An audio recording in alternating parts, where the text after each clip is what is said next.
Anka Teslavich, and I took care of this data competition. And I'm glad to have you here for the jury conferences for the 7th category. We will have 3 conferences talking about photography and architecture. Alexandra Țimpău will be the first speaker, then will follow Miguel de Guzman and Miloš Martinovic. Alexandra Țimpău practiced architecture for 10 years, and then she shifted her focus into photography and started to document the built environment. Her training as an architect greatly shapes the way she frames her subjects, as well as the atmosphere she seeks in photography. The projects photographed by her vary in scale, location, and aesthetics, from construction sites in full process to indulgent mansions or large-scale developments. A desire to photograph architecture as process gave rise to her project In Between, a series that aims to highlight the complex and ethereal beauty of building site. So Alexandra, if you want to join us.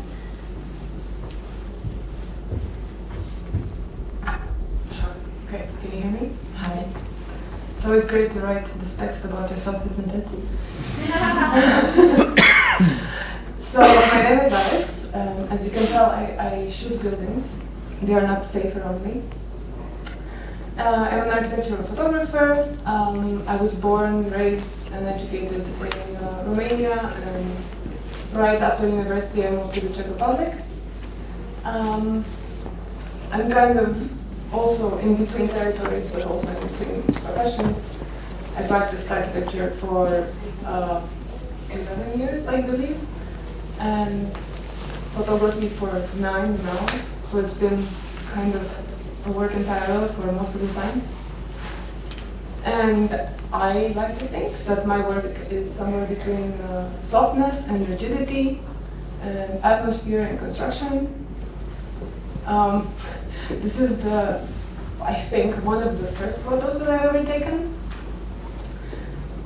It's for the first studio that I worked for in the Czech Republic. It was out of the frustration of them having a horrible website at that time, and me being embarrassed to share with my friends who I'm working for. So, somewhat telepathically, me and my boss back then, we agreed that I need to photograph all their projects, make the website, and pretty much that's how I kind of started. But I've learned a lot since then, or so I like to believe. And I'm going to be talking to you today about a few of the things that I've learned over the years. Namely 4, not 5, not 10, 4. Inspiring architecture can be older. We are kind of bombarded with the architectural media showing us the latest, newest, prettiest, shiniest project. When we travel as architects or photographers or just architecture enthusiasts, we kind of chase the newest building open. And I'm here to argue that we definitely should include a wider spectrum of buildings and some of the older ones that can really inspire us. Having moved to the Czech Republic, I had to visit the Villa Tugendhat by Mies van der Rohe. I have been visiting it since 3 times. I learned a lot from this house, but it's something that will keep on going. You can discover more and more. But of course, the most interesting part about it is that the light came on. And now you probably can't see these photos anymore. I don't know. The relationship to the garden. Although like all buildings want to have this kind of like relationship, openness to the garden, right? I feel like this is where it really started. And if you did see this villa, you kind of know what I mean. But if you didn't, please go and visit it. This is during the summer. So you have this kind of curtain of the massive property. And then there's this kind of greenhouse that they have in the living room. And this is also the same space, but during the winter. And you can see in the backdrop the trees are sleeping, but the greenhouse is still green, and this kind of always intended connection with having plants there. And as I said, I keep on going there. I discover every time I discover something new. Of course, this is a house built in a time where the servants had their own section, and it was fueled by one wagon of coal per week, every week in the winter, so maybe not the most sustainable of examples. But still, I believe that there's a lot to learn from this house and from visiting it.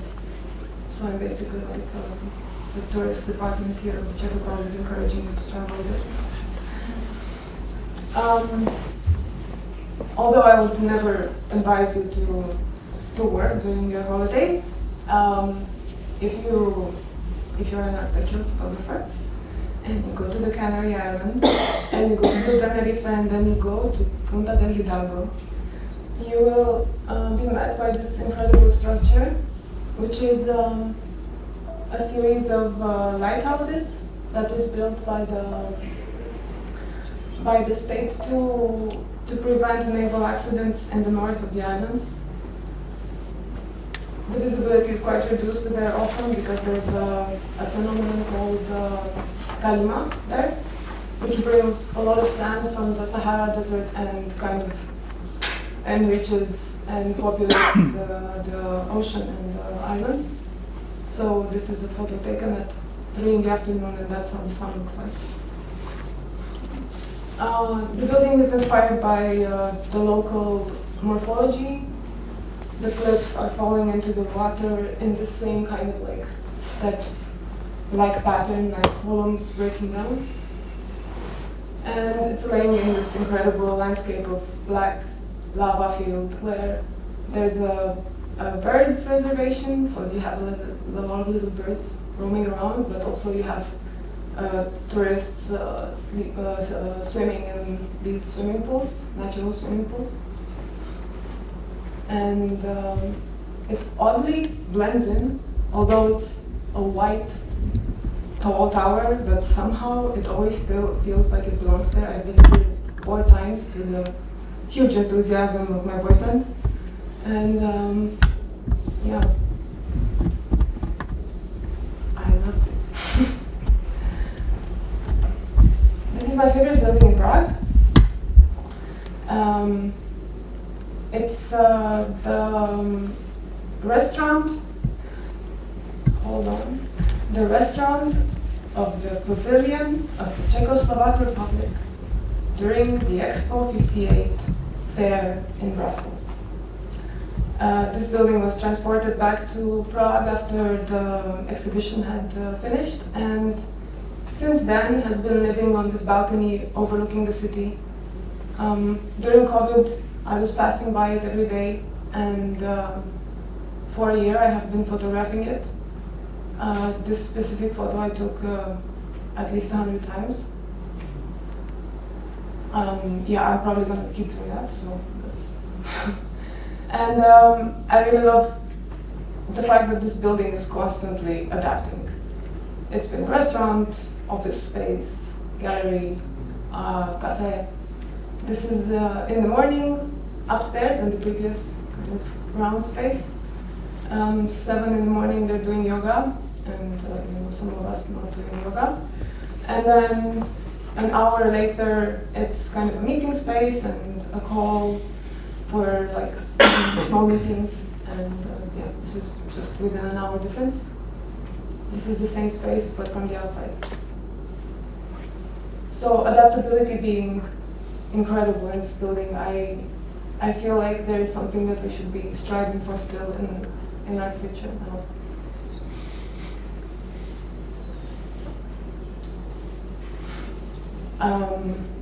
Yeah, I photographed it over the summer and over the winter as well, and this is maybe the leafiest time that I had visited it during this year. The second point. Make the first step. At the beginning, we're always asked to have incredible portfolios, and we also ask it of ourselves somehow. We imagine that this clear vision that we have in our head, it's very easy to communicate, but it's not. You have to start the project, you have to draw, you have to render, you have to photograph. You have to put it out there, otherwise people will have a bit of a hard time understanding it. And another way to do it is to start collaborating. Reach out to the people that you look up to and tell them you want to work with them. This is what I did. This is how I started. I reached out to Petrostolin architects who were not really into sharing their work, because in the Czech Republic sharing your work is kind of bragging and that's not okay. But somehow I convinced them that they need to take photos and they need to let me do the PR for them and they need to let me do everything. And they did. And this is their work. It's a kindergarten in the outskirts of a small town called Liberec, 1 hour away from Prague. It's a fascinating space. I had butterflies in my belly throughout the 2 days that I shot it. And I'm still very grateful for their trust. The photos were widely published. They won the highest award in the Czech Republic for this building. And I feel like it's really an experience in visiting it, because it's very unlike most kindergartens. It's not colorful, it's not, the kind of thing that you normally see, but it was incredible seeing the children really fascinated with the space and roaming around everywhere. The space is kind of multifunctional. There's no clear classroom, or everything is kind of storable, and then like the same space can become a sleeping area, but also a play area, everything. And the area around the kindergarten is used for the daily walks. Another project where I reached out is this one. This is done by a small studio in Poland, and I wrote to them on Instagram and I told them that I really like their work. And this was back in 700 years ago, because ever since then we kind of got in touch. Then we said, great, let's photograph a building together. We chose this one. COVID came, then COVID sort of left, but then during the summer they said that the landscape architecture had somehow failed them, and we need to wait for 1 more year. Persevered, again 1 more year, and finally during the summer we met. And this is the house. It's a kind of unassuming structure located at the edge of a large lake in Poland. On the right you have the typical sort of house that is there. It's kind of like a summer hut. And this gray new one is a bit different. Although it fits very well within the context, the surprise is at the inside. There's a large terrace that kind of becomes the center of the house, and really we spent most of the time that was free around this table eating. I had the pleasure of photographing this house with an incredible model, Tota. And this is the context around. It was really interesting seeing the contrast between what was there in this kind of like subtle, humble building from the outside, but inside quite luxurious. The clients were selling expensive interior furniture, so what is inside is provided by their company, and it was maybe the most expensive sofa I've ever seen in my life. Then the process is, of course, crucial. Tiny story time. When I was smaller than this, in the 90s I grew up in the building sites of Romania. As maybe some of you know, there were no playgrounds, there were building sites. And my father, being a technical supervisor, we would travel with him during the summer, and we would really just see building sites. So the smell of concrete for me is absolute nostalgia. And when I started photographing building sites for for my clients, I fell in love with it completely. I feel that building sites are an incredible space, very dynamic, something hidden away for most people. But you can always feel the essence of the space there before the comforts of everyday life come in, you know, the AC, the padded furniture, the heating, the things we like now. It feels like architecture is already there, right before.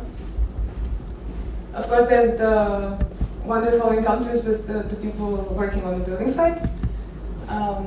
In the Czech Republic, it's actually quite interesting now because most of the workers on the building site are from Ukraine, and now they are back in Ukraine, so there's a shift in the building industry in the Czech Republic. Sometimes I take portraits of them because they ask me to send to their loved ones.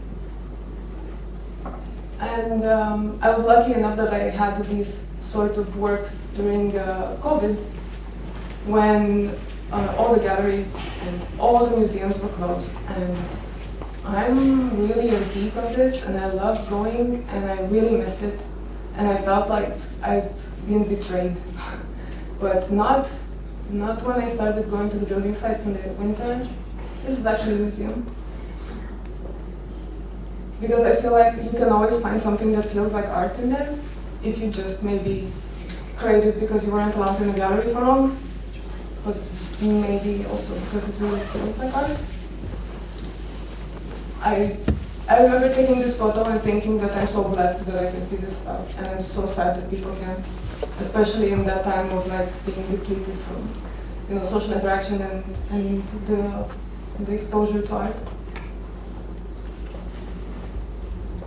And maybe the most surprising part is the way that the builders on site organize things. I remember walking into the space and seeing this and thinking that I'm really blessed to witness it. And sometimes it feels a bit religious, almost sacred. And this leads me to the fact that the project is never over, really. As you're going to hear from our colleagues here, all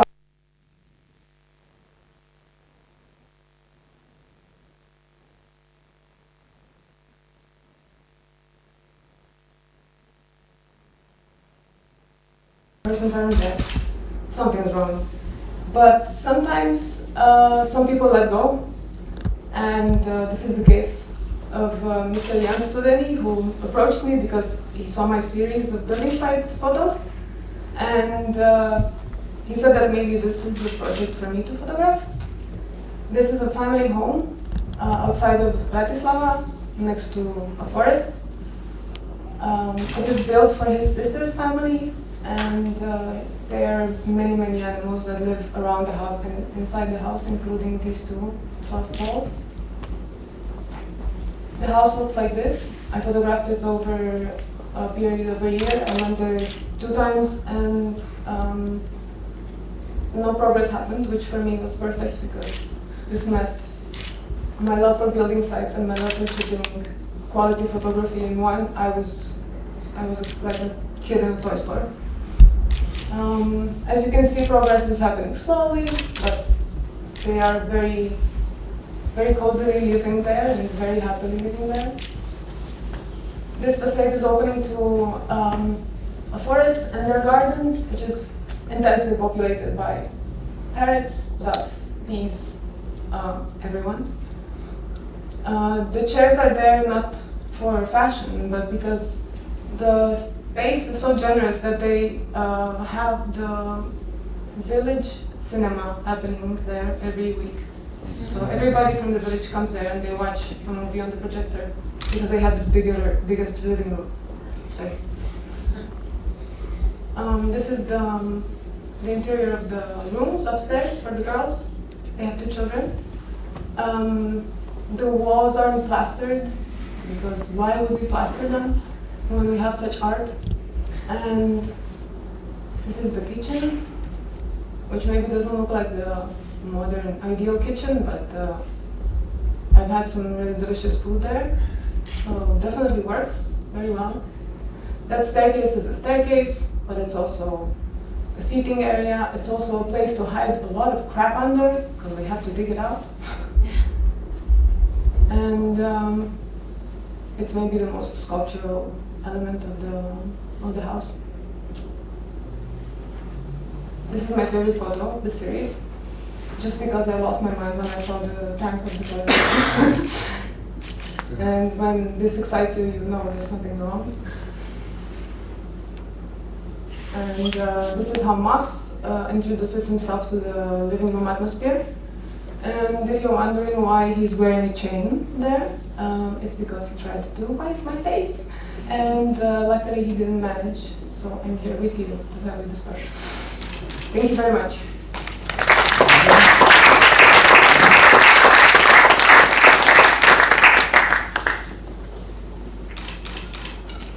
No questions?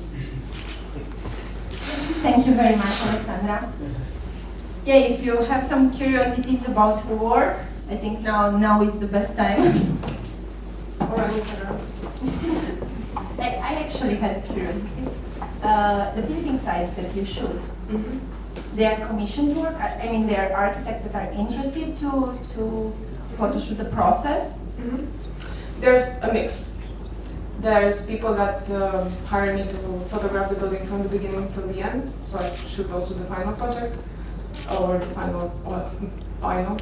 And there's times where I find the building site that is really incredible, and I try to somehow make my way in. First, through legal ways, let's just say that. Yeah, this was another question. How difficult it is? Depends on how you smile, and depends on what you speak when you enter. A lot. Yeah. Oh. There's very little disabled access to the building sites, unfortunately. Wow, that was great. I almost cried. Your pictures are really beautiful, really alive. My question is about you becoming a photographer. So you said you were an architect before, but you didn't magically turn into a photographer overnight, probably. So where did you learn photography? What was the process of becoming an architecture photographer like? I don't really know the origin of me being interested in photography. I think it dates back to an old Smena camera that my grandfather used to have. Film camera, I still have it. It's a wonder of technology. But I've always been interested in photography. At one point I wanted to do some portraits on the side, and I'm kind of curious in many ways. And as I had a camera and I was working for the studio, they needed photos. Then I was actually working in parallel with a friend in a small studio. I was taking photos for her. Slowly, kind of, this became a thing. And then one of my closest friends, after taking the photos in Tugendhat, which I'm no longer proud of, but she somehow thought that they're good, and she told me, just send them to Architecture Daily. What is going to happen? They're going to say no, and what? And I sent them, and they published them. And then I started getting commissions. So then it became really weird, because the overlap of being an architect and a photographer was really long for me. It was 7-8 years, something like this, in a very gradient kind of way, sometimes more, sometimes less. But turning into photography was more I have many other interests. This is one of my jobs, actually. And I wanted to have a very flexible schedule where I could meet all of these things that I'm interested in and to make time for them. So I decided I needed to shift to photography for now. Thanks.